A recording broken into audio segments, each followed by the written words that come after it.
Hello friends, आपका स्वागत है मेरे आज के वीडियो लेक्चर में।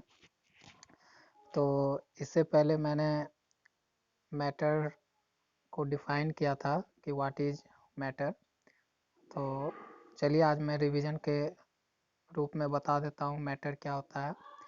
तो मैटर हम वैसे सब्सटेंस को कह सकते हैं जिसका अपना वॉल्यूम होता है, जो स्पेस एक्यूपाइज करता है, जगह छेदता है, जिसके पास अपना मास होता है, इनर्शिया का गुण भी होता है, और जिसको हम डिवाइड कर सकते हैं, और डिवाइड करने के बाद उसे हम अपने सेंस ऑर्गन से उसे फील कर सकते हैं।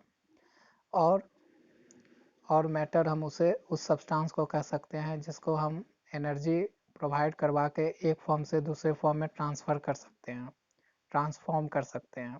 तो वैसे सब्सटेंस को हम मैटर कहते हैं। ठीक है, तो आज हमें पढ़ना है कि टाइप्स ऑफ मैटर क्या है आज के वीडियो में। तो जान लेते हैं कि मैटर्स को हम दो तरह से क्लासिफिकेशन कर सकते हैं।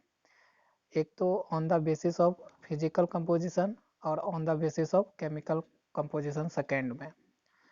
तो आज का वीडियो है कि हम फिजिकल कंपोजिशन के आधार पर मैटर को कितने भागों में बांट सकते हैं।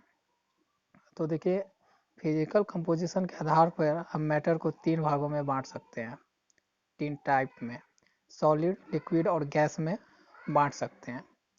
ठीक है, ये जो फिजिकल कंपोजिशन होता है मैटर्स का, ये क्यों होता है ये जानना ज़रूरी है। ये डिपेंड होता है, ये टोटली डिपेंड होता है इंटरमॉलिक्यूलर फोर्स के कारण। जो कोई भी मैटर होता है तो वो छोटे छोटे पार्टिकल से बना हुआ होता है, एटम से या मॉलिक्यूल से बना होता है। तो उसके ये तो आप लोग आशा करता हूँ कि ये सब आपको पता होगा।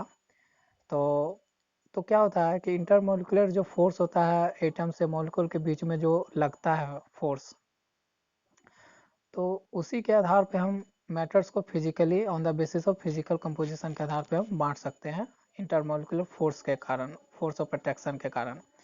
तो जैसे चलिए आप देखते हैं, जैसे सॉलिड में बांट सकते हैं पहला।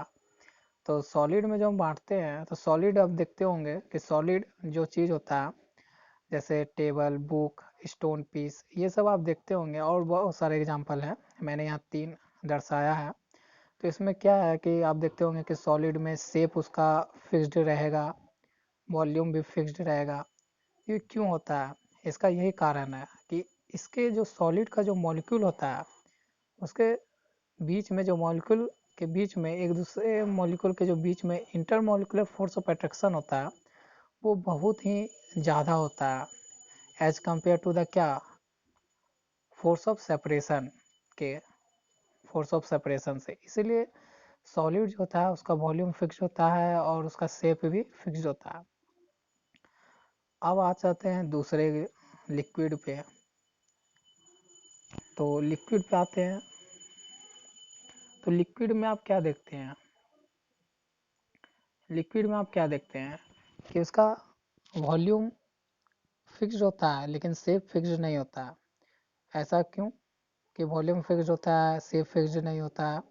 तो ये भी टोटली डिपेंड इसी पे करता है, किस पे, कि लिक्विड का जो मॉलिक्यूल होता है उसके बीच में जो intermolecular force of attraction लगता है, वो थोड़ा सा ज़्यादा लगता है, किससे, as compare to the force of separation के से थोड़ा ज़्यादा लगता है। इसलिए इसका वॉल्यूम तो फिक्स्ड होता है लेकिन शेप फिक्स्ड नहीं होता है। शेप आप ग्लास में डालोगे लिक्विड को तो उसका उस जैसा शेप ग्रहण कर लेता है। ठीक है, वाइन पीते हो तो उसे जब वाइन गिलास में डालते हो तो देखते हो उसका शेप अलग अलग हो जाता है। तो वॉल्यूम फिक्स्ड होता है लेकिन शेप फिक्स नहीं होता है लिक्विड का। तो लिक्विड का मैंने एग्जांपल दिया, water, milk, oil, wine, etc। अच्छा, लिक्विड को हम फ्लूइड भी कहते हैं। वैसा फ्लूइड हम किसे कहते हैं, जो सब्सटेंस फ्लो कर सकता है उसे हम फ्लूइड कहते हैं। तो लिक्विड हमारा एक फ्लूइड हो गया। एयर भी ऐसे हमारा फ्लूइड है क्योंकि वो भी फ्लो करता है। ठीक है, यहाँ तक आप लोग दोस्तों समझ गए होंगे। अब तीसरा जो टाइप है, गैस है।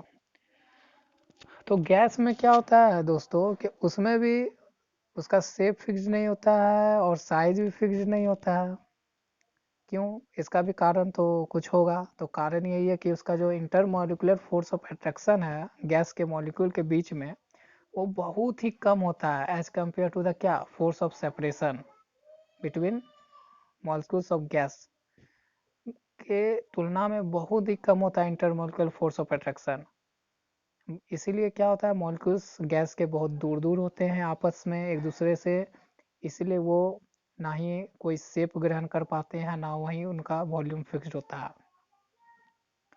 ठीक है, तो क्या है कि जैसे एग्जांपल एयर ले लो, ऑक्सीजन ले लो, नाइट्रोजन ले लो, हाइड्रोजन गैस ले लो, ये सब शेप इनका फिक्स नहीं होता, ना इनका साइज फिक्स होता है।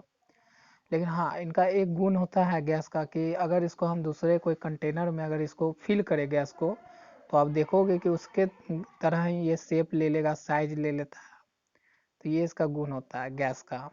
ठीक है दोस्तों, तो मेरा वीडियो आज का फिजिकल कंपोजिशन पे मैटर का क्लासिफिकेशन का यहीं एंड होता है।